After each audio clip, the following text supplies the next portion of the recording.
Oh, good morning, my dear ones.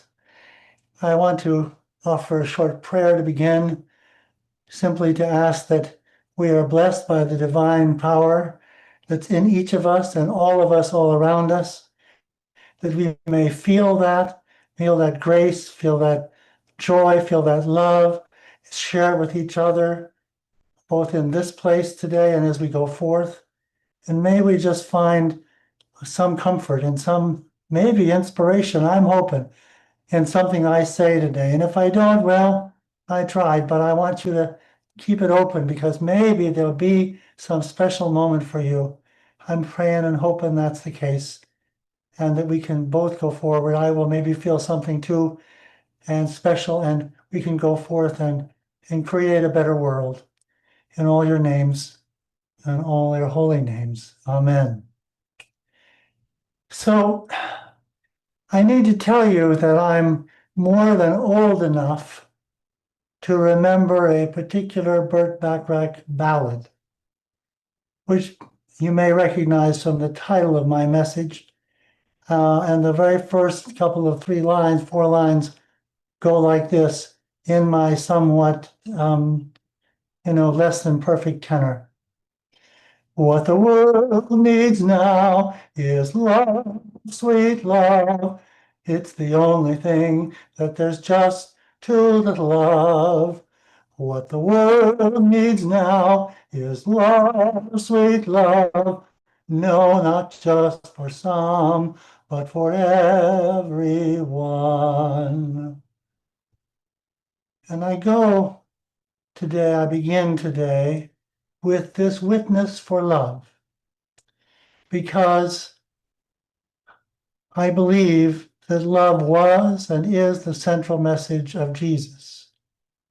But I do not stop there, because love is the fuel for more. And today I want to talk about a central gift of love, namely healing. We are called to love, and we are called to love our way into healing. Healing is clearly the central theme of the story of Naaman, the one we heard read from 2 Kings. Thank you for the reading. And he is a decorated Aramaic warrior and leader who had leprosy, the name of Naaman.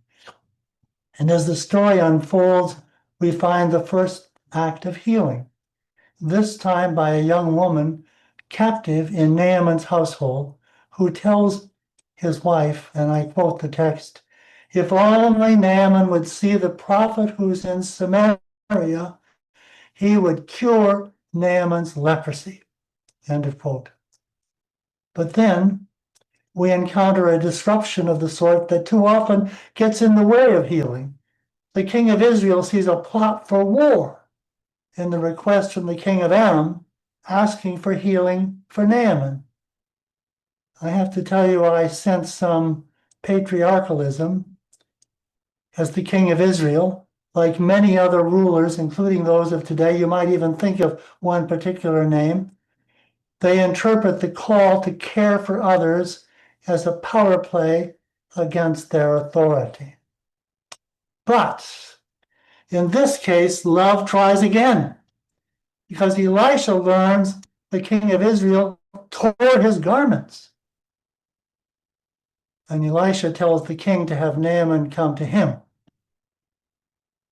But then Naaman, true to his masculinist military training, perceives an insult when Elisha sends a messenger out instructing Naaman to dip into the river Jordan, rather than coming out in person as a recognition of Naaman's major military role and importance. But then there's one more love move, I call them a love move, occurs when some of Naaman's attendants, those who serve him and serve with him, challenge him to realize that if Elisha had prescribed something more difficult than dipping himself in the river, he would have done it. So Naaman, recognizing their wisdom, goes to the river and is cured of his leprosy. Who were the healers in this story? Well, the young Israeli girl who speaks to Naaman's wife, for sure. The king of Ammon, who sends the message to his Israeli counterpart. Then there's the Elisha the prophet, and finally Naaman's attendants. Two of those really are the instigators of the healing process, and they're people with less power than kings and prophets. This is especially true of the girl who is captive from war, in which the husband of the woman, namely Naaman, and the husband of the woman she serves, is a hero. So often, in my experience, I have witnessed people with less power being good, even better than other agents for change, for justice, healing, and peace. I don't know how that is, but it works. I see it all the time. But of course, there is one more healer, the actual healing agent named the River Jordan. Without the river, Naaman's leprosy would have remained active. But here I must pause to share a troubling truth about this storied river. It is possible that anyone seeking healing by immersing themselves in the River Jordan today would find it difficult or even impossible to find a location in which to dip their body. The flow rate of the Jordan River once was 1.3 billion cubic meters per year. That's what the scientists tell us. As of 2010, 15 years ago, it was just 20 to 30 million cubic meters per year, flowing into the Dead Sea, which is where most of the water, maybe all the water of the Jordan generally goes. Environmentalists say that the practice of letting sewage and brackish water flow into the river has almost destroyed its ecosystem, rescuing, or in our terms, healing, the Jordan could take decades. Indeed, in 2007, EcoPeace Middle East named the Jordan River as one of the world's 100 most endangered ecological sites, due in part to that pollution, but also, in many ways, in major ways, the lack of cooperation between Israel and neighboring Arab states. And I can testify to this from my 2014 visit to Israel and the West Bank, having seen huge sinkholes and dried areas of the Dead Sea, as well as polluted areas of that sea and the river. And the flow rate of the river and the level of the sea continue to decline year by year by year. So now the healer needs healing. And that takes love. Nan Merrill reminds us in Psalm 30, as we heard earlier, that, and I quote, love withdraws when we close our hearts. So we need to open our hearts not only to the River Jordan and the Dead Sea, but to the entirety of earth. We need to love all earth and care for it and heal it before it's too late. Now, there are many factors creating our present troubled circumstances with all of the earth and all the universe, not only for the rivers and the seas, but all living beings.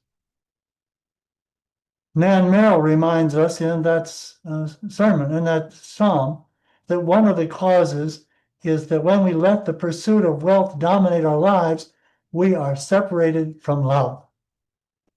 Now, you and I most probably are not feeling wealthy, but we do participate in our nation's economic system, and glaciers and I think our nation's economic system that values money over the well-being of Earth, indeed destroys forests and glaciers and rivers and various creatures throughout the universe in the pursuit of profit. That is not love, nor will it hurt, will it heal our hurts, or the well-being of Earth, and indeed the universe.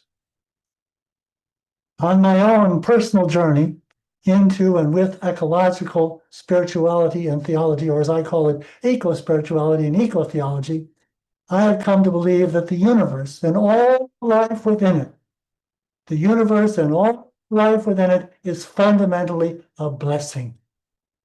That means that we, you and I, and all beings, both human and other than human, are sacred and deserving of care, of healing, and indeed love.